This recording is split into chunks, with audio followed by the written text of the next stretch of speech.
Hai teman-teman, perkenalkan nama saya Safial Amani dari kelas 3A Prodi Pendidikan Guru Sekolah Dasar Fakultas Ilmu Pendidikan Universitas Hamzah Madi.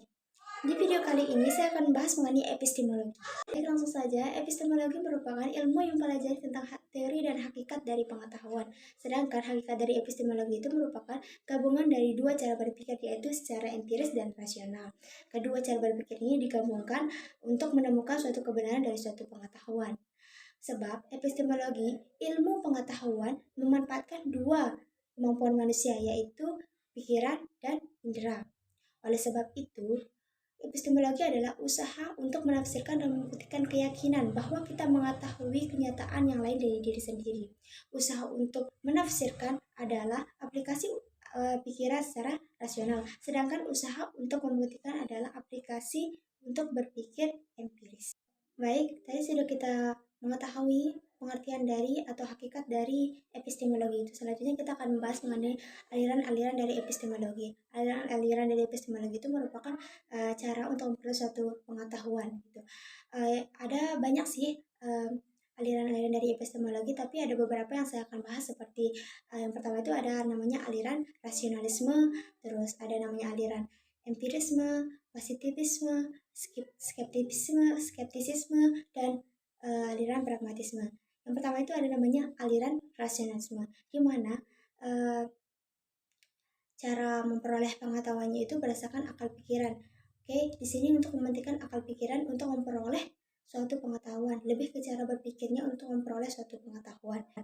Yang kedua itu ada namanya aliran empirisme. Di aliran ini lebih ke pengalaman, cara mengetahui atau memperoleh suatu pengetahuan itu berdasarkan pengalaman. Contohnya yaitu kita mengetahui es itu dingin. Es itu dingin karena kita menyentuhnya. Kita tahu kalau es itu dingin karena kita menyentuhnya. Itu sebuah pengalaman untuk memperoleh pengetahuan. Nah, pengetahuannya itu kita tahu es itu dingin. Gitu.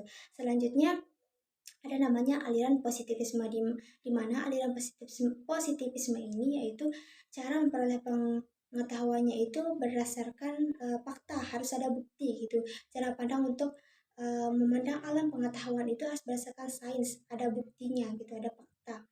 Terus selanjutnya itu ada namanya aliran skeptisisme, di mana di aliran ini satu-satunya yang bersifat ada sikap meragukan dari informasi atau pengetahuan yang sudah diterima dari masa lampau, dari generasi ke generasi, di mana di aliran ini bahwa pengetahuan atau informasi yang ada di masa lampau itu sesuatu hal yang tidak pasti menurutnya.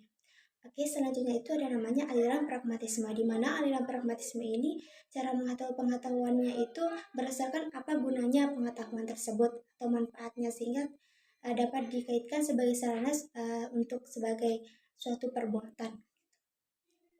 Nah, tadi kita sudah membahas beberapa aliran dari epistemologi. Selanjutnya kita akan membahas mengenai prinsip-prinsip kultur dalam epistemologi. Prinsip-prinsip kultur dalam epistemologi itu merupakan cara pengembangan epistemologi dalam kebudayaan.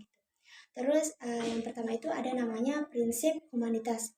Yang kedua itu ada namanya prinsip holistik. Yang ketiga namanya prinsip tanggung jawab. Dan yang keempat ada namanya prinsip kontekstualisasi. Yang pertama prinsip humanitas, di mana cara pengembangan epistemologinya itu lebih ke menekankan manusia sebagai sentralnya. Dalam rangka pengembangan epistemologinya itu harus kembali kepada manusia itu.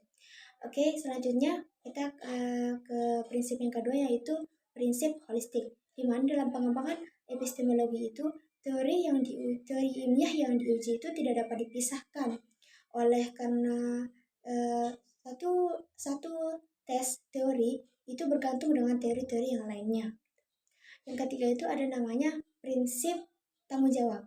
Dalam pengembangan epistemologi, di prinsip tanggung jawab ini, subjek itu bertanggung jawab, dianggap sebagai